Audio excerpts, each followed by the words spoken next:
Whisper Library. We believe in books. One single event can rewrite everything you thought you knew. A war no one predicted. A stock market crash that no model foresaw. A random discovery that changed the future. History isn't shaped by what's normal. It's shaped by the rare, the unexpected, the impossible. That's the world of Black Swans. Rare events with massive impact that we only understand after they've happened. You're listening to Whisper Library, where every story whispers wisdom. Here, we don't just read books. We decode the world's hidden patterns. The Black Swan isn't just a book, it's a wake-up call. Nassim Taleb, a risk analyst and philosopher, reveals how fragile our understanding of reality truly is. He shows how humans constantly fool themselves, building systems, predictions, and plans as if the world is simple and stable. But reality is wild, random, and unfairly powerful. One event, one Black Swan, can crash economies, launch revolutions, or create new worlds. And yet, we keep pretending we can predict it. This isn't a story about fear, it's about wisdom. Because once you accept uncertainty, you stop trying to control everything and start learning how to thrive in chaos. So let's begin. Chapter 1: The Apprenticeship of an Empirical Skeptic. Imagine you're walking down a quiet street, thinking you understand how the world works, until one random event flips your reality upside down. Nassim Taleb calls this the illusion of understanding, that dangerous comfort we feel when things seem predictable. He grew up during the Lebanese Civil War, a time when normal life could vanish overnight. One moment, kids were playing in the streets. The next, the city was burning. That chaos became Taleb's classroom, teaching him that life doesn't follow neat patterns and history doesn't move in straight lines. He calls himself an empirical skeptic, someone who trusts reality more than theories and experience more than experts. In this chapter, Taleb invites us to question the way we see knowledge itself. He explains that the world is divided into two spaces. 1. Mediocristan, predictable, stable, where one small change barely matters. Think your daily calorie intake or your height. 2. Extremistan, wild, chaotic, where one event can outweigh everything else. Think book sales, stock markets, fame, pandemics. Most of us live as if we're in Mediocristan, safe and measurable. But reality, Taleb warns, mostly belongs to Extremistan, a world ruled by rare, massive, unpredictable events, Black Swans. And here's the tragedy. Humans love patterns, even when none exist. We invent stories to explain the past, thinking that means we can predict the future. But that's an illusion. Because the biggest moments in history, from wars to inventions to love, were never on anyone's radar. Taleb's message is clear. Wisdom isn't about knowing everything. It's about knowing how little we truly know. So, before we chase certainty, maybe we should first learn to dance with uncertainty. Chapter 2: Yevgenia's World. Meet Yevgenia, an ordinary woman living an ordinary life, or so she believes. She wakes up, reads the news, trusts the experts, follows predictions, and plans her life as if tomorrow will behave just like today. That's Yevgenia's world, the world we all live in. A world built on the comforting belief that we understand what's going on. But Nassim Taleb reminds us that belief is an illusion. We think we live in a predictable universe, but reality doesn't sign a contract with our expectations. In Yevgenia's world, everything seems logical, until a Black Swan arrives and rewrites the script. She plans her savings, trusts her government, and builds her dreams brick by brick. Then one crisis, one rare event, wipes everything out. It's not just bad luck, it's the cost of ignoring randomness. Taleb uses Yevgenia as a mirror, a symbol of modern humans. We design systems to look stable, but they are fragile beneath the surface. Our confidence in prediction is like walking on thin ice. It feels solid, right up until it cracks. he explains how humans fall for what he calls the narrative fallacy. We build neat stories to explain chaos after it happens, not because those stories are true, but because our minds can't stand uncertainty. We crave meaning so much that we'd rather believe a false story than admit we don't know. That's Yevgenia's trap, and ours too. Taleb's warning echoes quietly. The more you think you know the world, the more fragile you become when it surprises you. The lesson? Don't fight randomness, learn from it. Because the world doesn't reward the most certain, it rewards the most adaptable. Chapter 3. The Speculator and the Prostitute. There are two kinds of people in the world.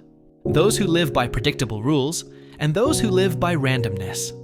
Nassim Taleb introduces us to two characters, a speculator and a prostitute, to show how differently randomness touches our lives.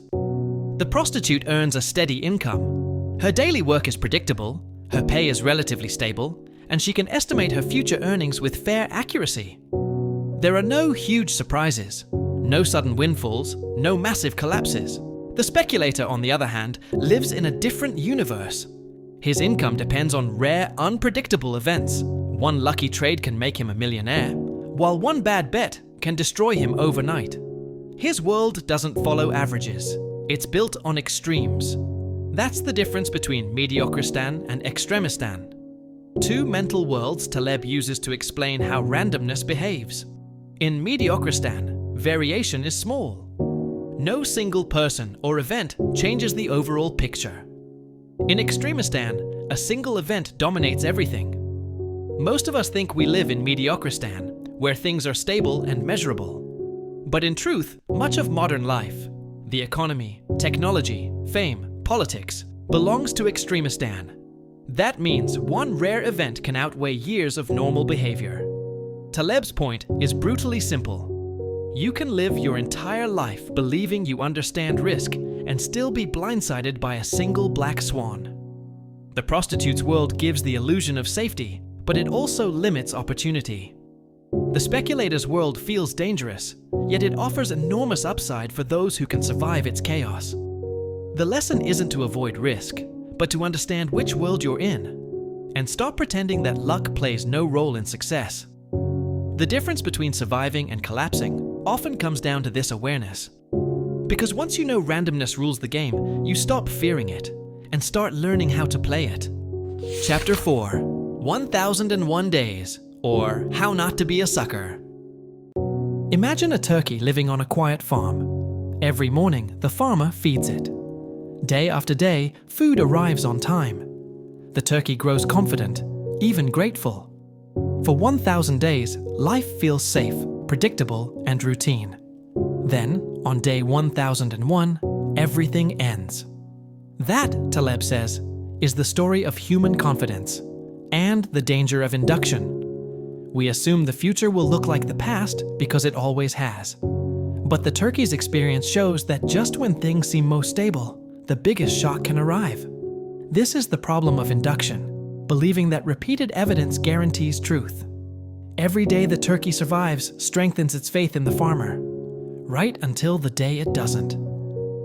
Taleb uses this metaphor to expose how we think about knowledge and risk. We build systems, forecasts, and models based on historical data, forgetting that data only tells us about what has happened, not what can happen. The most important events, the ones that change everything, often have no precedent at all. The turkey problem isn't limited to animals or investors. It's how companies, governments, and even individuals behave. We trust track records. We assume tomorrow will behave like yesterday. And in doing so, we walk straight into the jaws of the next black swan. Taleb's advice is not to predict the unpredictable, but to stop being fragile. Build a life that can survive surprise. Accept that uncertainty is not the enemy. It's the natural state of the world. The people who suffer the most are not those who face randomness, but those who pretend it doesn't exist. The goal, Taleb says, isn't to know when the next shock will come. It's to make sure you're still standing when it does.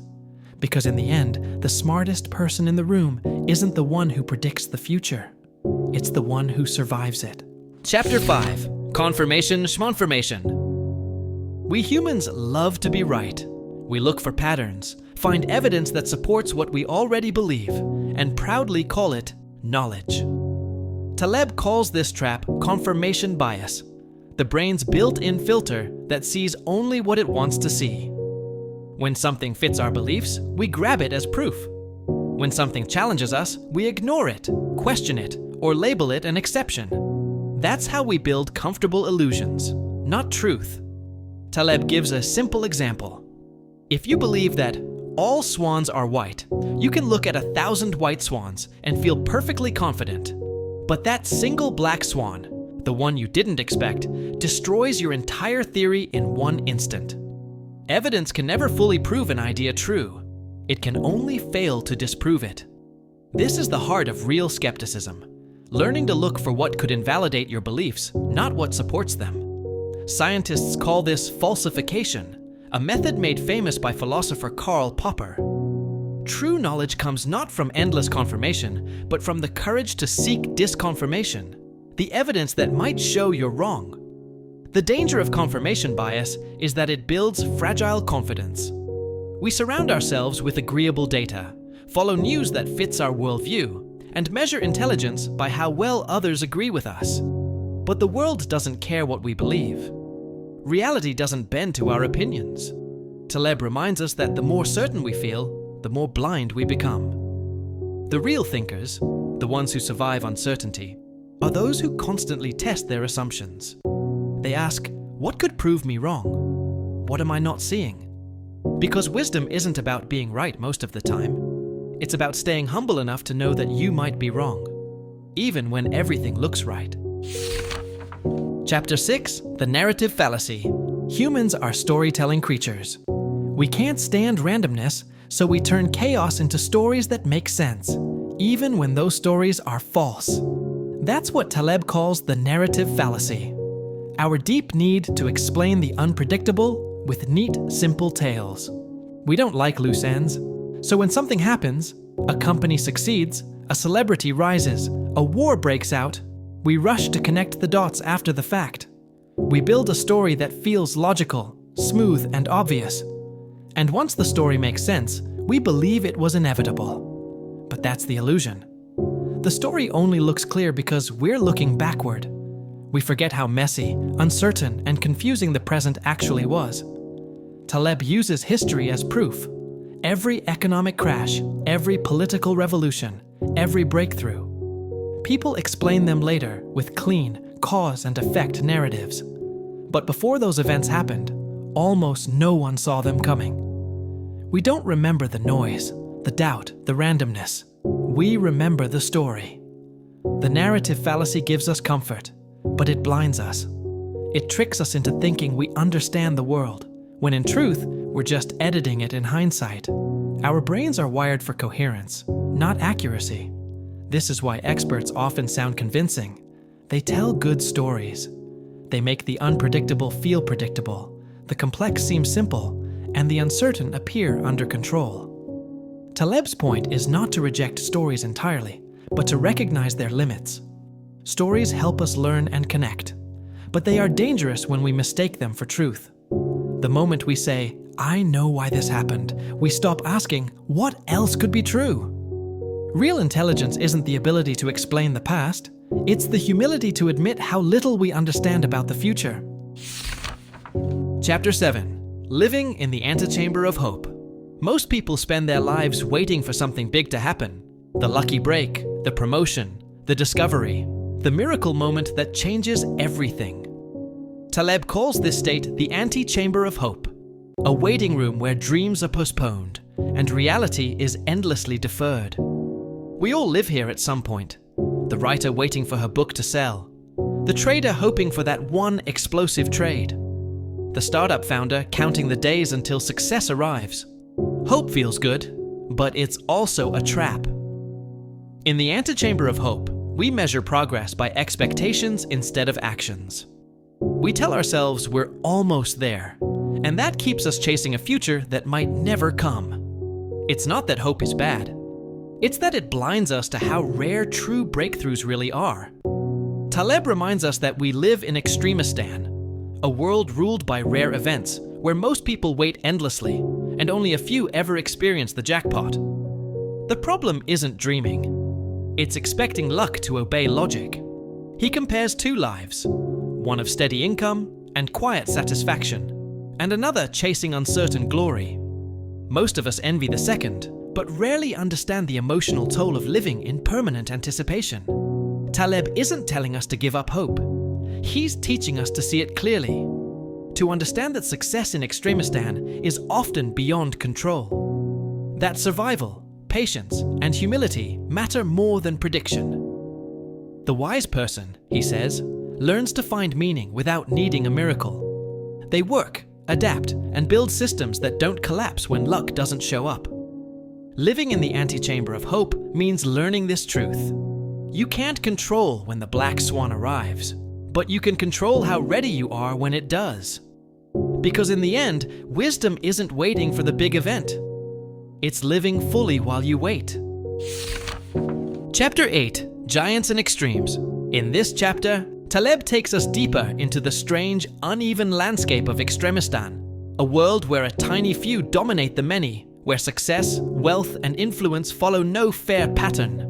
He calls this world the land of giants, because here, one person's outcome can outweigh thousands of others combined.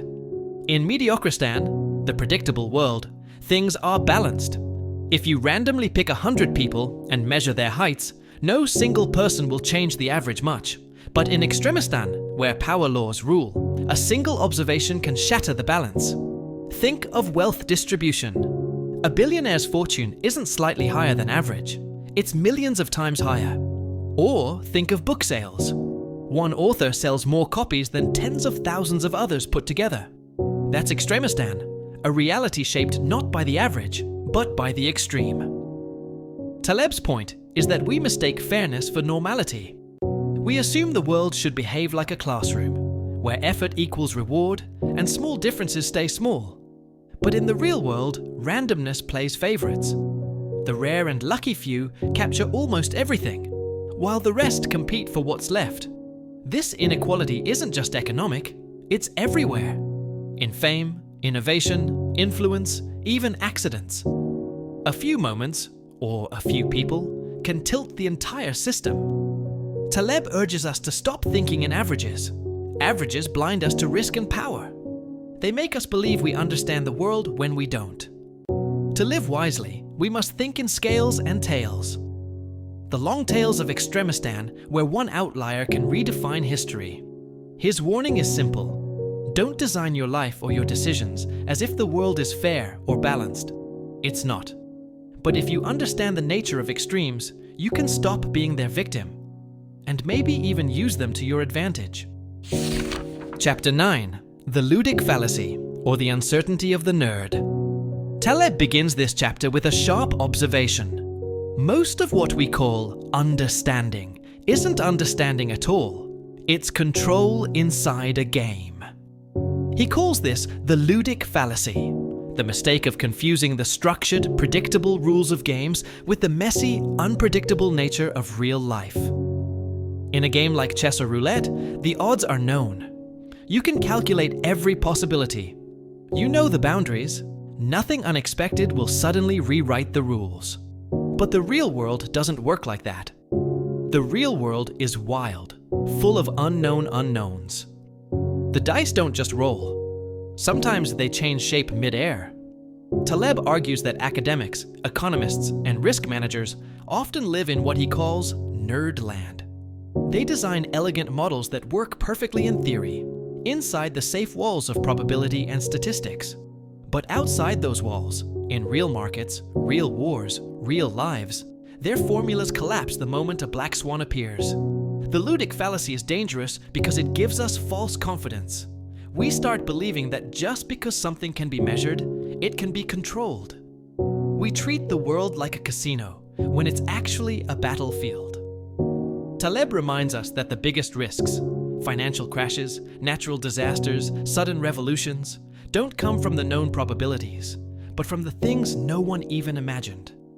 To live wisely, we must stop applying game logic to life.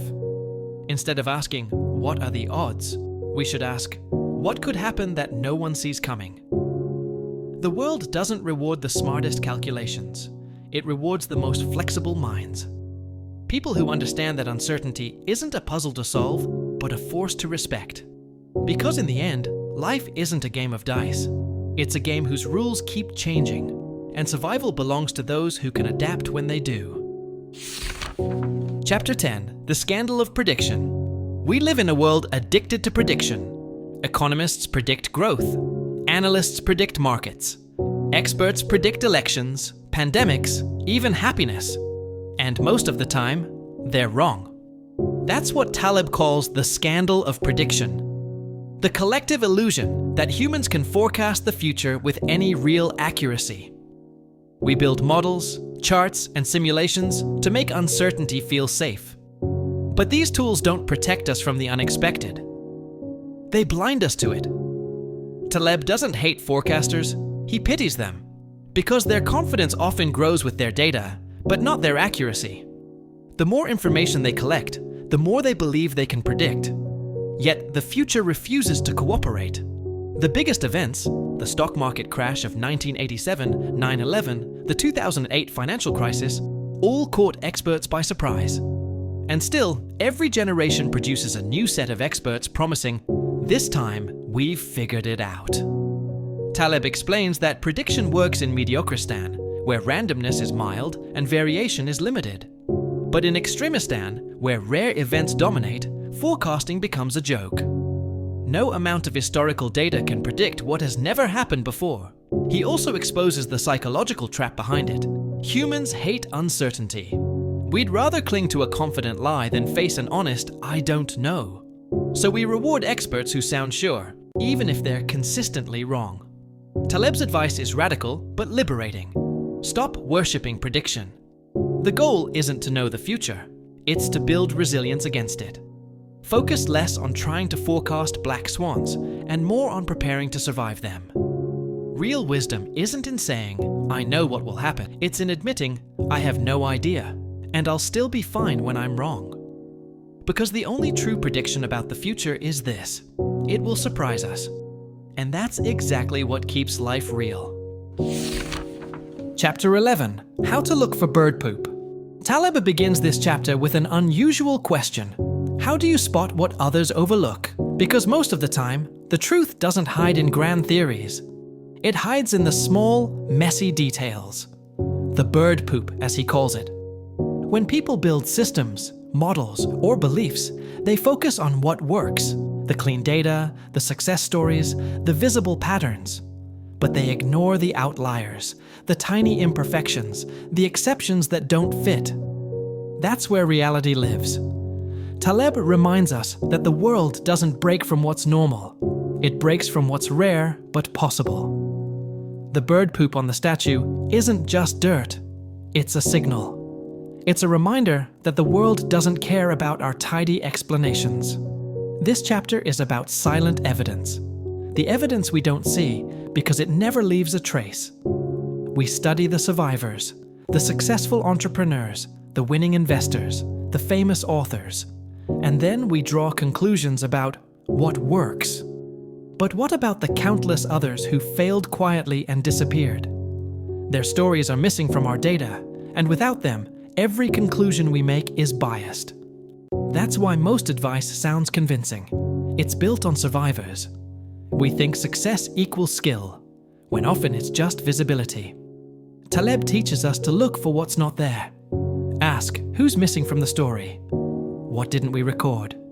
What failed and vanished? Because ignoring invisible evidence creates dangerous certainty. We assume patterns where none exist, and miss the rare events that actually shape reality. The goal isn't to eliminate randomness. That's impossible. It's to train your eyes to see beyond the obvious, to notice the weak signals that others dismiss. Wisdom, Taleb says, begins with humility, with realizing how much the unseen matters more than the seen.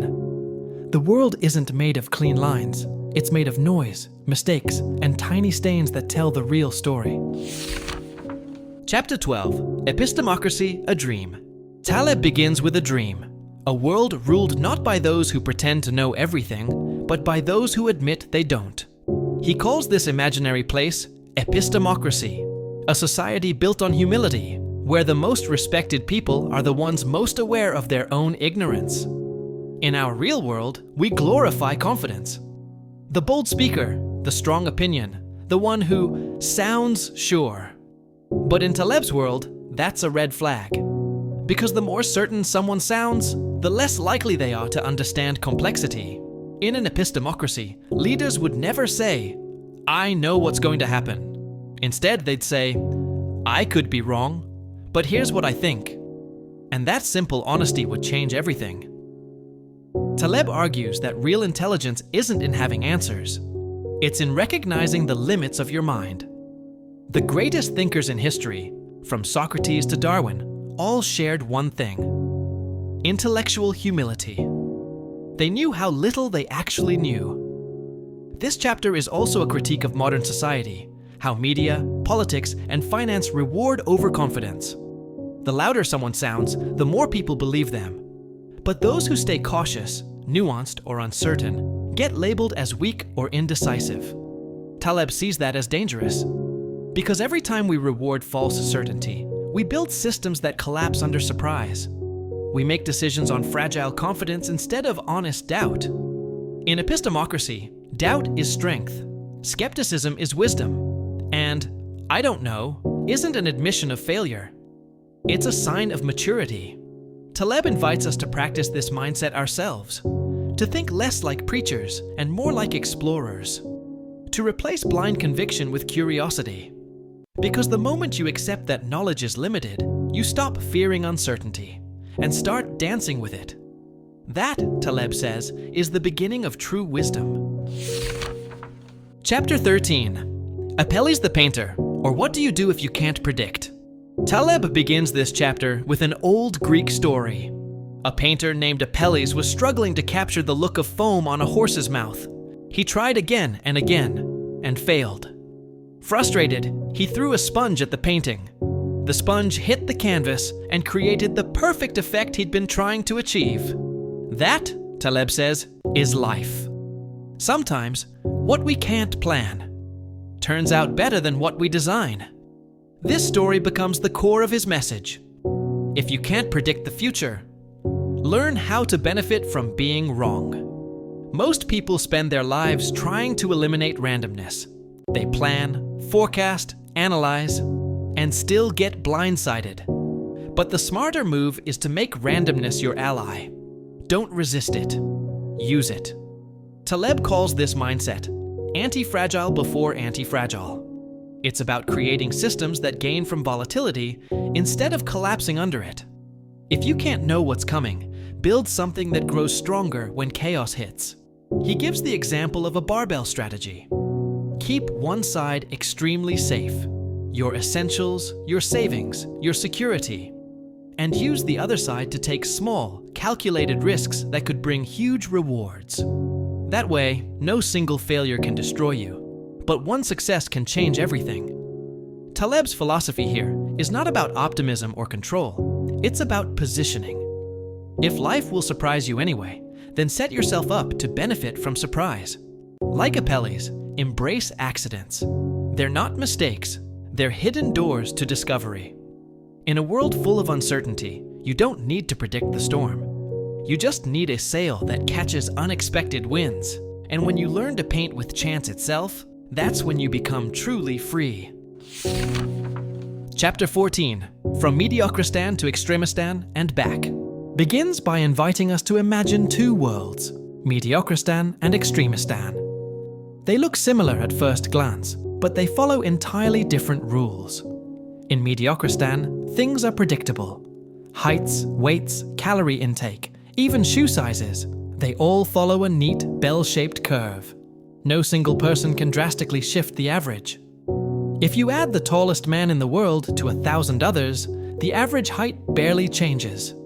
But then comes Extremistan, the land of wealth, fame, wars, and book sales. Here, one event can change everything. Add Bill Gates to that same group of 1,000 people, and suddenly, One person owns almost all the wealth.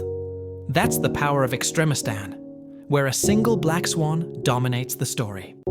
Taleb's warning is clear. Our modern world has quietly shifted from Mediocristan to Extremistan. Technology, globalization, and speed have amplified impact. Now, one tweet can move markets. One innovation can destroy industries. One mistake can ruin a lifetime of planning. Yet we still behave like we live in Mediocristan.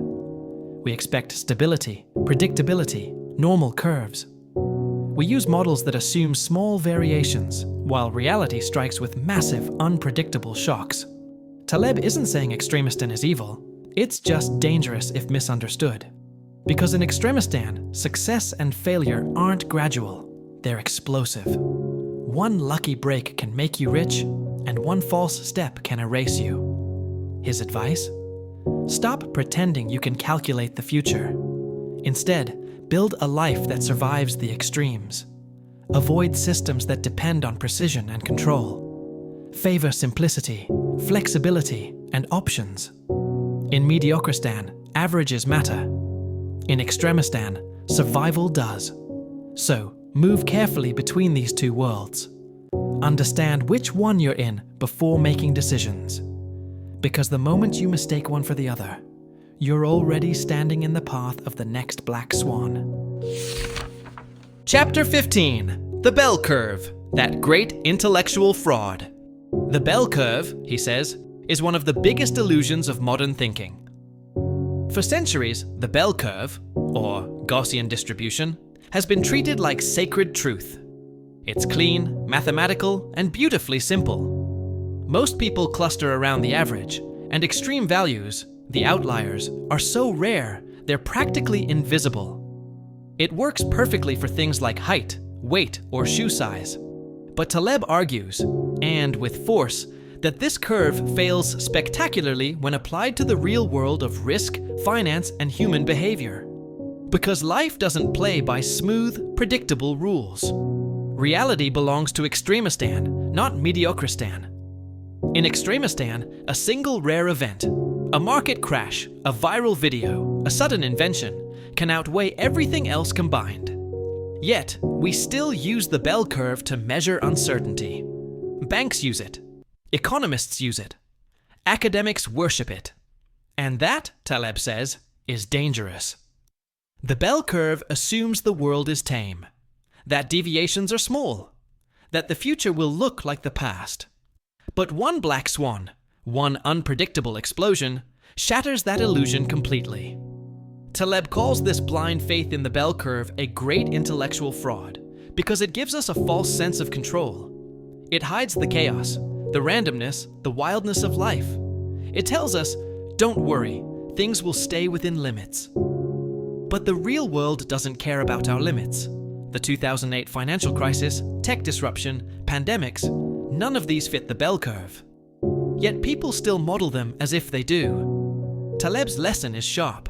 If your model can't handle the impossible, it's not a model, it's a trap. The wise person doesn't try to make the world fit a curve. They adapt to a world that refuses to be curved at all. Because in the real world, the tails, the extremes, don't just matter. They rule. Chapter 16. The Aesthetics of Randomness. Taleb begins by exploring something unusual, the beauty of randomness. Most people fear chaos. They see it as disorder, noise, or failure. But Taleb sees art in it, the way uncertainty shapes life, the way accidents create meaning. He argues that true creativity isn't born from order, it's born from mess. Music, art, discovery, and innovation often emerge from mistakes and chance encounters. Our obsession with control dulls this magic. We plan, structure, and polish, and in doing so, we kill surprise. Nature, on the other hand, thrives on randomness. Mountains, clouds, and trees aren't perfect. They're irregular, asymmetrical, alive. That's why they move us. Their imperfection feels real. Taleb believes life should mirror that. We don't need straight lines and flawless order. We need room for accidents, for the unexpected to reveal new possibilities. He calls this mindset the aesthetics of randomness, seeing beauty not in predictability, but in the elegant chaos of the unknown. When you accept randomness, you stop fighting the world's imperfections. You start noticing the poetry in unpredictability. Perfection is boring. Uncertainty, that's where meaning hides. So instead of fearing the random, Taleb urges us to admire it. Because in every uneven edge, every broken pattern, there's a story only chance could write. Chapter 17, Locke's Madmen, or Bell Curves in the Wrong Places, opens with a sharp idea from philosopher John Locke that madmen are not people without reason, but those who reason from the wrong premises. That's exactly what Taleb sees in modern thinkers, rational people using bad assumptions. They're not crazy, they're logical inside the wrong model. He connects this to how the bell curve is wrongly applied to human affairs. Economists, policymakers, and academics still treat uncertainty as if life behaves like a smooth, predictable equation. They use averages where extremes rule, and then act shocked when reality explodes outside their math. These are Locke's madmen, those who mistake precision for truth. They trust elegant formulas over messy experience. But in the real world, where randomness dominates, beauty in numbers means nothing if the assumptions are wrong. Taleb reminds us that a false sense of knowledge is more dangerous than ignorance itself. Because when we think we understand the world, we stop questioning it. The smarter way, he says, is to accept that our models are fragile, and to design systems that survive their failures. It's not reason that destroys us. It's misplaced confidence in our reasoning. True wisdom isn't about perfect logic. It's about knowing when your logic no longer fits reality. Chapter 18, The Uncertainty of the Phony. Taleb begins this chapter with a warning. Beware of those who pretend to understand uncertainty. He calls them the phony experts. They talk about risk, randomness, and probability, as if they can be neatly measured, as if the future obeys their spreadsheets. But these experts rarely face real uncertainty. They deal in simulations, not reality. They create complex models filled with assumptions, then present them as truth. When things go wrong, they say, "Who could have predicted this?" Taleb exposes this hypocrisy. It's not that they can't predict, it's that they claim to when they shouldn't. True thinkers, he says, admit when the world is beyond their control. They don't disguise ignorance with technical language. They live with doubt and prepare for surprise. The phony fears being wrong. The genuine thinker expects to be wrong and builds systems that survive mistakes. Taleb also criticizes institutions that reward false confidence, financial firms, governments, and media that promote the loudest voice instead of the wisest one. They value certainty over honesty. His message is sharp. Uncertainty isn't the enemy. Pretending to conquer it is. Real strength comes from humility, from saying, "I don't know," and still standing firm when chaos hits. Because in a world ruled by randomness, the loudest expert often knows the least. And the quiet skeptic is usually the only one prepared. Chapter 19, Half and Half, or How to Get Even with the Black Swan. In this final chapter, Taleb shares his way of making peace with uncertainty. You can't eliminate black swans, but you can live smartly within their shadow. He calls it the barbell strategy. On one side, extreme safety. On the other, small, bold risks. Nothing in the fragile middle. Imagine your life like a barbell. Half of it is protected, savings, stability, things that keep you alive. The other half is exposed. Experiments, ideas, ventures that might fail, or explode with success. This way, you never lose everything, but you give yourself a chance to gain from chaos. Taleb's idea is simple but radical. Don't predict the future. Position yourself for it. Let randomness work for you, not against you. He also urges us to build lives that are anti-fragile, not just resistant to shocks, but stronger because of them. Just like a muscle grows by stress, a mind grows by uncertainty. Taleb's philosophy isn't about fear, it's about freedom. Freedom from illusion, from fragile confidence, from the need to control everything. The true victory over the Black Swan is not avoiding it. It's learning to dance with it. When you stop chasing certainty and start thriving in surprise, that's when you finally win. The Black Swan is not a book about probability. It's a mirror held up to our arrogance. We humans love certainty. We crave patterns, predictions, and the comfort of control. But life laughs at that. It reminds us, again and again, that the most powerful forces are the ones we never see coming. A single event can rewrite history. A single idea can collapse empires or create them. The world changes not through averages, but through outliers. Taleb's great insight is that our fragility begins the moment we believe the world must behave. It doesn't. It never has. The wiser path, he says, is not to fight randomness, but to dance with it. To accept that uncertainty is not an error.